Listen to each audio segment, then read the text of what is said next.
get to the bag, ayy. Got the foot on the gas, pedal to the metal when the lane moving fast, ayy, ayy. Let them all cross. If they hate, then let them hate and make a bigger boss, ayy.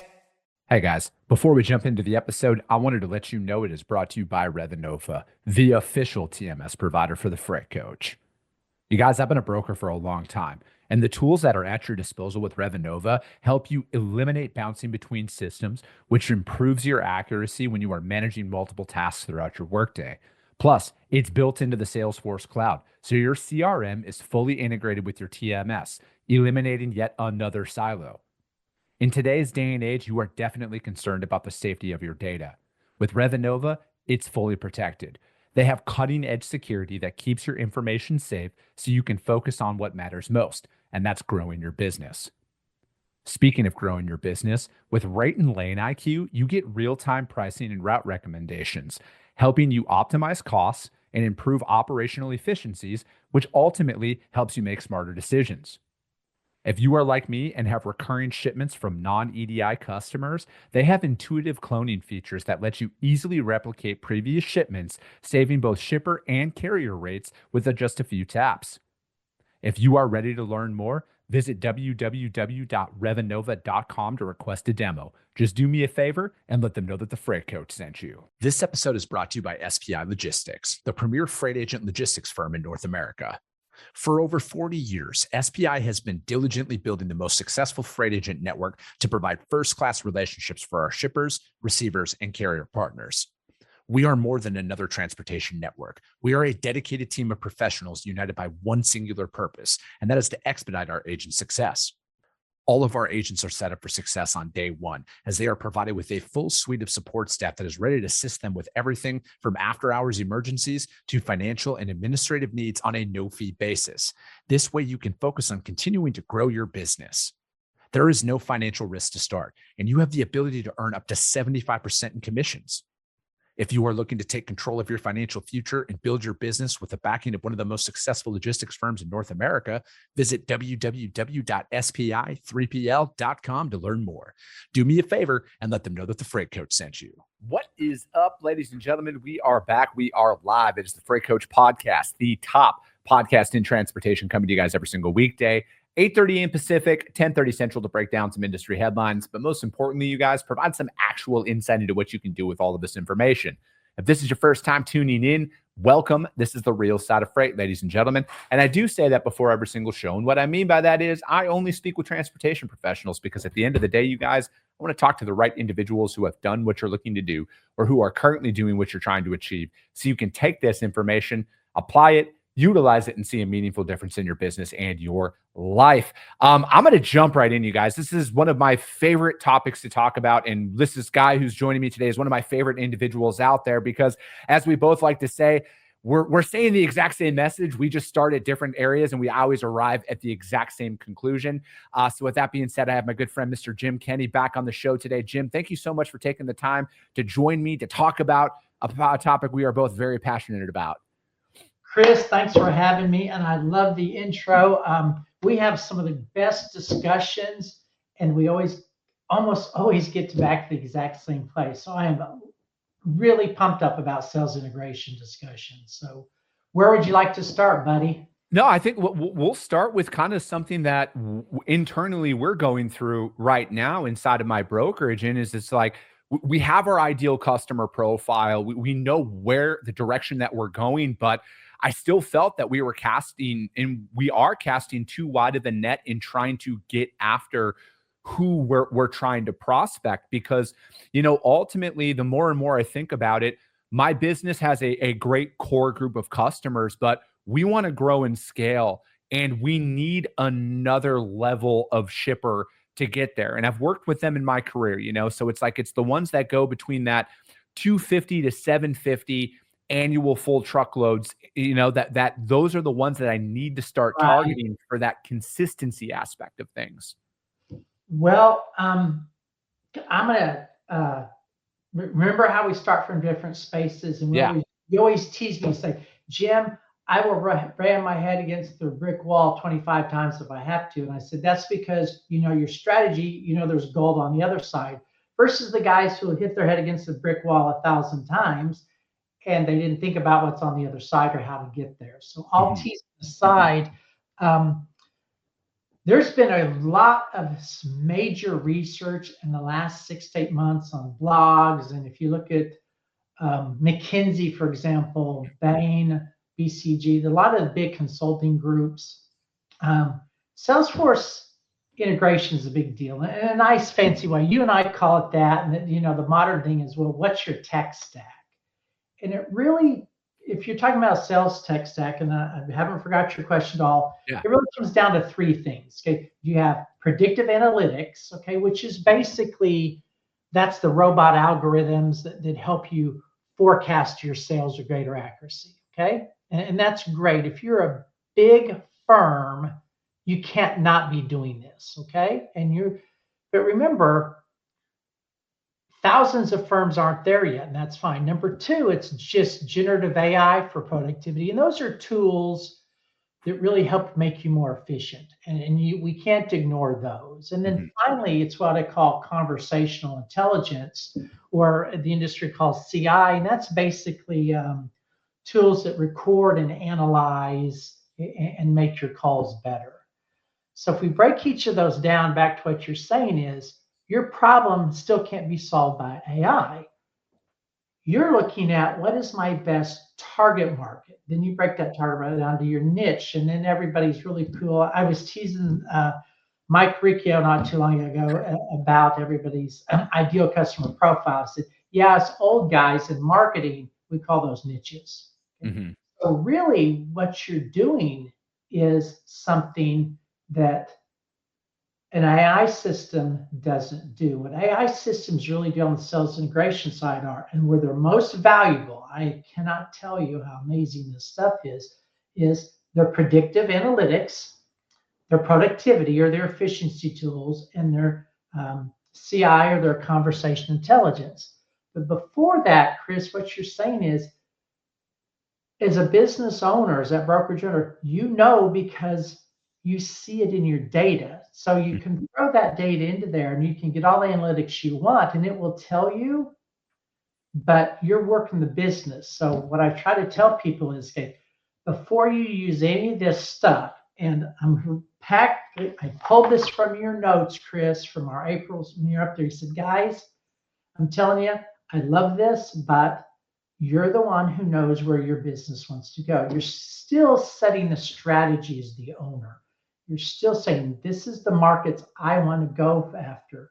So before you move that first load or you really get going, you got to know, where do we excel or what do we want to do? So if you don't know what your niche or ideal customer profile is, you're in big trouble. So now go back to your question, what you're talking, that I've rambled all that academic geeky stuff. For your business, we need to be 250 minimum, 750. Here's how we grow and scale within our business. So now, if you want to use those tools, that's great. But prior to that, okay, you got to do it on your own. And I'm struggling when I ask somebody, well, what is it? How many times have you heard this in your coaching, Chris? So I'm going to ask you a question. How many times have you said, all right, let's figure out what you do best. What do you want to do? Oh, I move freight. I can move anything. How do you feel when you hear that, Chris? I feel like it's a company that's lacking direction. To be honest with you, Jim, because I understand the philosophy behind that, because back in the day, that was the way it was, right? Hey, we're going to go after anything and everything that's out there. And I think 10, 15, 20 years ago, that was a winning strategy. But I feel like when you drop a bunch of technology and data and information out there in today's market, and this is where I think a very large threat is to a lot of companies out there that they can't even see on their roadmap is people are getting more and more refined in how they want to onboard providers. And that spray and pray methodology now goes back to an emotional connection of COVID, when those people were like, hey, we can do everything. And then all that freight was there sitting on the docks, and all these shippers are like, I thought you said you could do this. What's going on? Right. So the same thing. But if somebody says, hey, Jim, okay, we excel, okay, at freight management. That is our differentiating tactic. So if you're a 4, 3, 5, $7 million broker or an $800 million broker, if you know what your differentiation point is, knowing that then leads moving to all this other cool stuff. But if you go to chase the cool stuff and you still have an unbelievably unorganized set of target markets, and you say, well, the system will help find that. But if your guys are continually chasing everything, then your systems are never going to find and identify and take advantage. So your predictive analytics doesn't work. So let's flip it. Somebody comes to me, just had this discussion, and they wanted to expand. I'm like, you guys look at your freight breakdown, okay? 67% of your business is a reefer. Mm-hmm. Okay. Why aren't you dropping your LTL dry offering? Why aren't you doing? And they're like, no, we're making money there. I said, X amount of capital expenses going into this, and you're getting Y. And then it dawned on them. I said, why aren't you chasing, okay, the trade associations, the groups that do refrigerated freight in your target market, and don't be going after firms this size because you're not large enough, and don't go after this size. It's the exact same thing. You can slice that, then use your predictive analytics, the generative AI. And by the way, not that I discount those tools. Hey, for your viewers, here's something everybody should watch. It's a boring interview. It's not real engaging, but if you can get through about 25 minutes, go to YouTube and Google Eric Schmidt interview. He's a former CEO of Google, and he talks about how people underestimate AI this time. And it is so clear, and you've actually touched on a couple of the points today. And he does point out, unless you're very clear about what you want it to do and help you, you're still going to struggle, which is one of the biggest things about AI. We're not getting the efficiency we want. Yeah. Did you go through the implementation steps appropriately? And the answer is almost always what they talk about is no. But can the tools do it if you do it right? The answer is yes. And so, yeah, I mean, Jim, I talk about this often. You can have all the technology in the world, but if you have shitty processes, you just have now automated your shitty processes is all it boils down to. And it's like, I look at it is, we've been in an interesting time here in the industry because there's a lot of great technology that's being released out there, but I feel like there's more FOMO out there than anything because the majority of the conversations that I have, and again, I say this often, the beauty of why people listen to the show is I'm doing the job that they do, right? Like I'm not a former anything. I am a guy who's in the trenches building up their business, and I have yet to meet a shipper or a prospect who's hit me with, I need your tech stack before we can go any further. Like that's an afterthought for most people. Okay, so let me help you out here. You said you don't know that. I'm going to read you something real quick that I pulled from a blog. It's McKinsey & Company, big consulting company, and there's some research data. And they're basically talked about, here are the 7 steps, okay, to sales integration or this tech stack. Number 1, okay, the discovery and strategic planning. Okay, that has to take place without your tech stack. Okay, and part of that is, okay, you have to know what your market is and what you're doing, right? Surprise, surprise. Okay, number 2, okay, data preparation and migration from your existing stuff into there. So if you haven't clarified what your market is, you're just, what they point out is you're just moving, okay, your garbage from an antiquated system. And a bigger problem, just what you said, Chris, is now you're putting very unclear data or records into a high-tech system, which is just going to accelerate the confusion and the chaos. So when you say that, again, coming from the 2 different directions that we talk about, there's evidence. So the 3rd step that they talk about on this is so fun. Clarifying everybody's role in that process, seeing who's going to do it. And so all three of those are done before that tech stack gets going. Yeah. The first one is we use different words, but the funny thing is we get the same way. So as a thought to me, you will be integrating technology. You cannot pursue in the future without it. So Correct. everybody go watch Schmidt. Okay. But if you do not have a very clear plan of what your firm's strategic differentiating variable is, you're just automating chaos under an old, less automated system. So that's not really a good strategy for success, is it, Chris? And that's just creating hell. So yeah. No, I agree with that, Jim. And, so it's like, if we're talking about structure, we're talking about processes. What is something that most organizations that because for the audience out there who doesn't know, not only is Jim a longtime professor out there, he's also a longtime highly sought after consultant inside of the transportation space.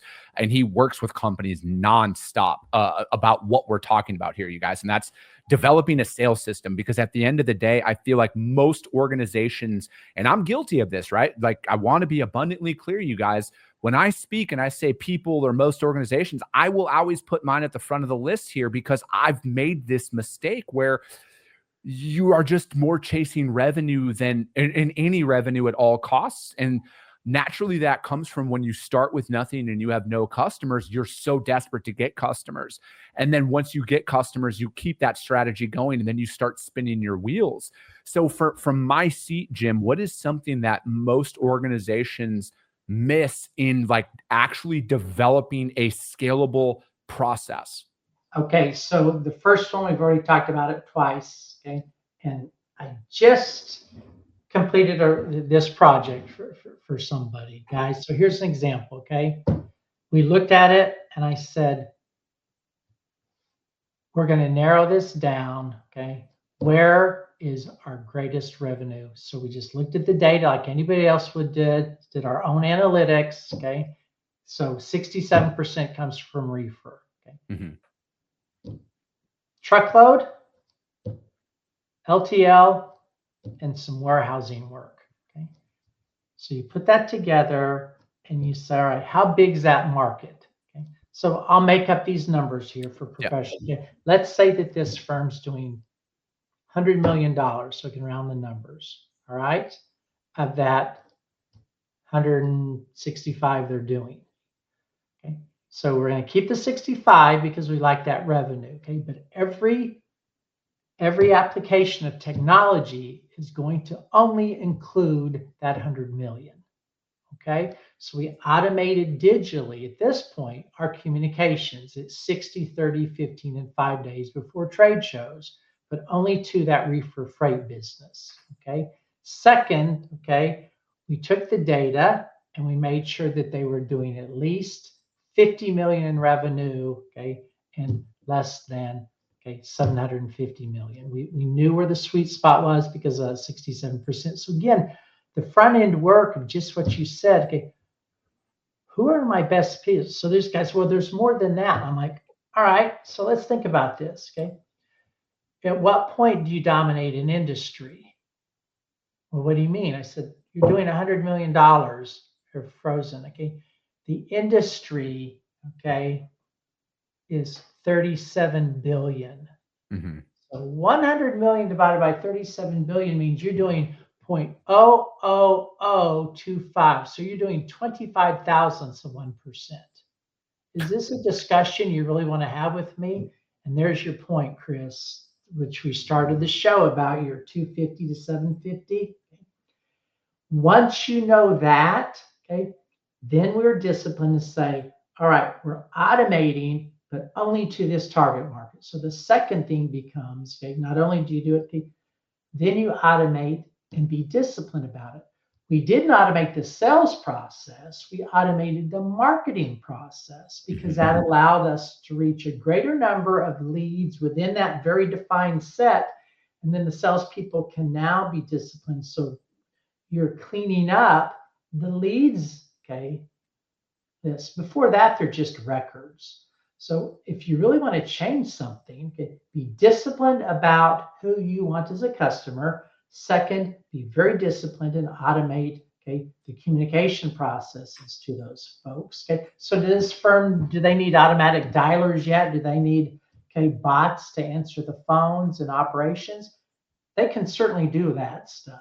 Okay, but the actual part of selling, okay, we automated, okay, our communication and outreach. Okay, we use AI on that for hitting the target market once we knew what it was. So if you're in your market, that the people you work with typically are much smaller, okay, then you say, well, where's my cost? Okay, so you go back to the P&L and it's labor. Okay, we don't want to use firm names, but let's say you use somebody who can automatically make your appointments.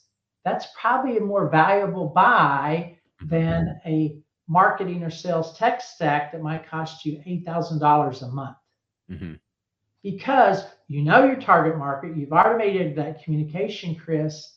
Your guys are hitting those with the phones, and they know.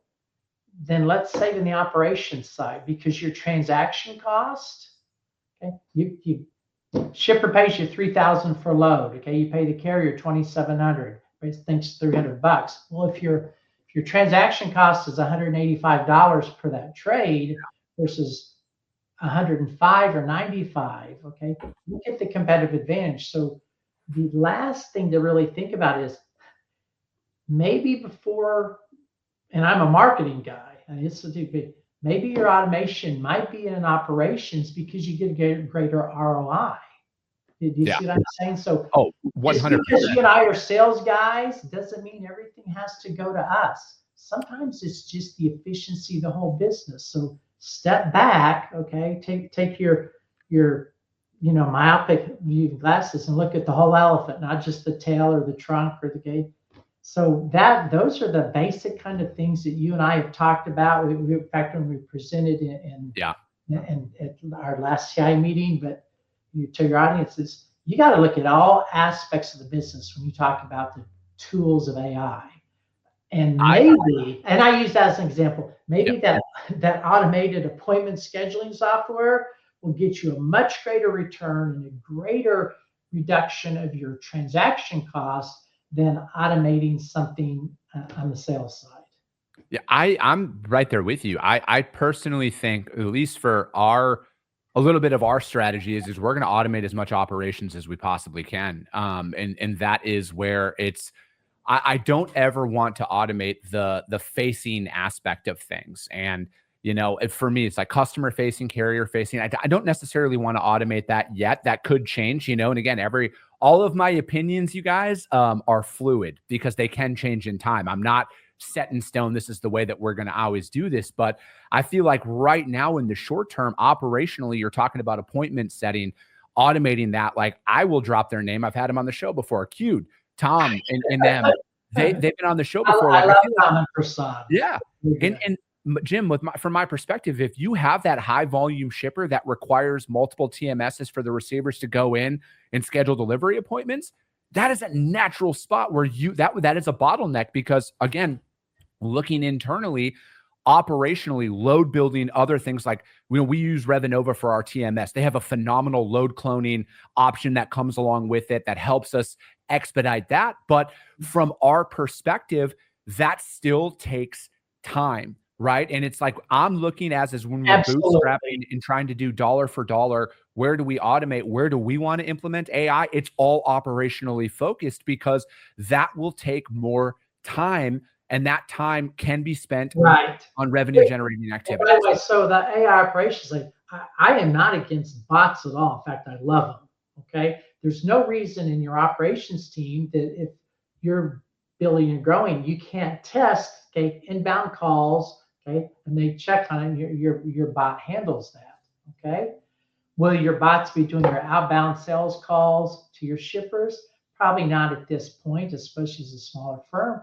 But the more you integrate along through the operations, so I see, again, the whole concept of predictive analytics, conversational, and there's some really cool stuff. and it moved faster than I thought. I'm a big believer in automating as possible. So let's look at some math. Okay. So if you use things like, since we've dropped them, it's clear on that, and you mentioned people, highway and queued and stuff, you do those kinds of things that help you. So if I'm an operations guy on the desk, okay, I can now move, 17 loads a day with automation versus 7. That's a gold mine. Therefore, my salespeople, if they have a clearly defined, where they've used analytics, and gone through, and then we know exactly where that target market is, and we're only communicating with that target market, and that's who gets into our database, then our salespeople are not wasting, and our marketing people are not wasting through automated systems, contacting leads that don't fit with our business. So the value comes from the operations side up, and then clearly, automating through. So are there value in things with CRMs? And I said, absolutely. How could you operate your business today without a good CRM? I mean, that's just insane. So those kinds of things that you're absolutely correct. One of the things I really do like about, we talk about generative AI, here's 2 ways to think about it. The positive is efficiency. The negatives we talk about is creating generic communication. But if you know exactly who your target markets are, your niche, and then your ICPs, and you're really very clear about states, lanes, locations, firm size, volume, all that kind of stuff, queue, codes, that once you have that, you automate the hell out of it. That's where the gold really takes place. So the automation then helps your reps have more productive calls because they're talking to more like-minded prospects. That's the gold. But if you don't do that beforehand, then you've just automated, like we talked about 7-8 minutes ago, you're just automating chaos. And that's never a good thing. Yeah, oh, we got a chaotic situation, Chris, so let's do this. Let's just make it faster and more chaotic.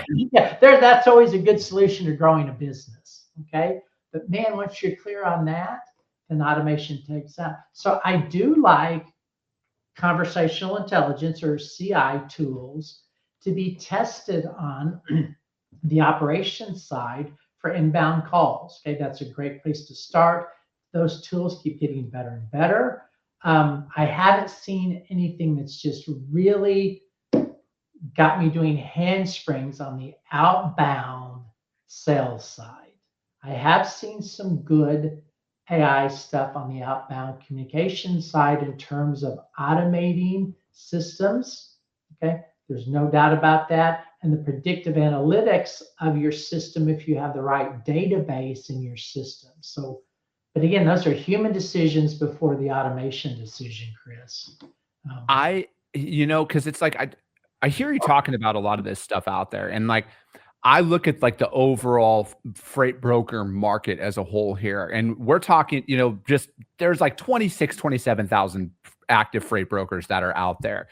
And if you look at it, the top 1,000 brokerages, which are like 3% of the market, contribute to like 90% of the revenue that is generated out there. So we're looking at 90% of the market. It's higher. It's probably 95. Okay. But so again, then we're looking at 95% of the active freight brokers out there generate $1 million or less a year as a whole. And absolutely. So we're at that point. And if you're in that situation, you got to go back and listen to what Jim's talking about here and compare it to what your daily outreach actually looks like. Because ultimately, and this is why it's not sexy. A lot of the topics I talk about are not sexy, you guys. It's not going to get a ton of engagement on social media because it's effective, though. Like, this is the stuff that I apply inside of my business. If you want to think behind the scenes, what goes through my head all day long, outside of how do I stay financially responsible to keep my business alive? Because when you bootstrap, you don't have a war chest of capital right away. You're trying to make it work. But number two is how do I become so productive with my time that if I'm going to make 40, 50, 60 calls a day, I'm calling the right 40, 50, 60 companies out there that fit inside of my ICP, as opposed to just casting a net and then getting in the air quote in the door with the shipper who adds you to a list. And then you find out you're bidding with 30 other brokers to move one full truckload in a week. And that's where you're consuming the majority of your time and your thought process, right? So it's like you can just become a little bit more refined with your daily operations to go deeper inside of who you're going after. Like I feel like when you look at that, right? And like when most people see that, Jim, they're like the top 1,000 or whatever, like 95% of the market. I look at that is where my greatest opportunity is for growth, because I know, and we can get deeper on this on a later episode, complacency, arrogance, all of those other things start to come in. But I feel like the majority of us out there, and when I say majority, I am putting myself at the front of the line. I got to become more refined, more targeted in who I'm going after, because that's where I you got to use get over the hump. That's beautiful. Okay. If you're that disciplined, then the technology is gold. Mm-hmm. No, that's exactly it. Discipline that's missing to get there. Okay. So what you're really talking about is leveraging data and AI, okay, ensure user adoption. Leveraging data and AI, and that data comes from knowing that target market so well, that ICP, then you can accelerate the business. So those firms, those top 150, 200 firms, okay, that's what they're doing to grow. But they did what you already said, was they know who it is they want to chase. Okay? Very specific. And they're not chasing businesses that aren't doing 50 million or higher, 100. They don't want that. Okay. That automation is so expensive. They're chasing, now what I see is enterprise. Okay. They're not going after, if they're not getting 10,000 loads or more a year, I know a large number of firms, we're not even looking at that business. It's not in their ICP. Yeah. It's just not, Chris. I mean, and just to think, you guys, what Jim said, the reefer market alone is 37 billion with a B dollars, and $100 million operation, which everyone would kill to have $100 million business, or even a 50 or a $20 million business. Like, I think the most insulting thing that I hear out there the most, Jim, is when people are like, oh, it's only a $10 million brokerage. Go build it then. Go build a $10 million brokerage and tell me it's only that. But again, it's like to kind of tie it all in there, man. Like you said, that is why you don't need to go out and chase endless leads that are out there, because $37 billion, like even if you got it up to $1 billion, you're still at that's not the whole market. I just gave you parts of that. For sure. Yes. But just I'm just trying to put that into context, Jim. Like, I feel like I'm talking against a brick wall when I try and tell people, like, you don't need to be as diverse as you think out there. Like, if you're just going to do full truckload, I get that. I can respect that. Like, hey, dry reefer, flatbed, full truckload, that's our jam. I can understand that.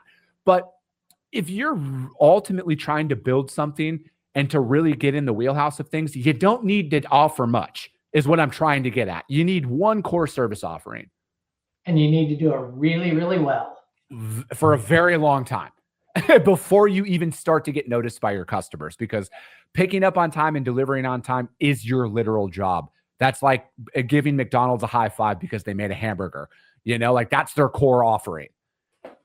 Absolutely. Absolutely, Chris. Well, Jim, wrap it up. Yeah, I was going to say, I like Brad said in the comments, man, we Jim and I could go for like 3 hours. And the thing is, you guys, if you guys want to hear more from Jim, reach out to him and connect. But he speaks at the TIA all the time. So if you guys are at Capital Ideas or stuff like that, Jim is constantly putting on stuff out there. So sign up for his stuff at his events. So, but other than that, though, Jim, how does anybody reach out to you, though, directly? Just go find me on LinkedIn. It's James Kinney, K-N-N-Y, and you can find me. Professor Emeritus, which is a fancy name for retired professor, and work exclusively with 3PLs. And again, Chris, thanks for having me. I love when we get together, and I love doing programs with you at TIA and interviews. So as always, I look forward to talking to you again sometime soon. Perfect. Appreciate it, Jim. Thank you so much. And I know you guys got value in this one. Make sure you subscribe and share the show, you guys. I appreciate you guys. I love you guys. And we'll be talking to you soon. Came back with a bang.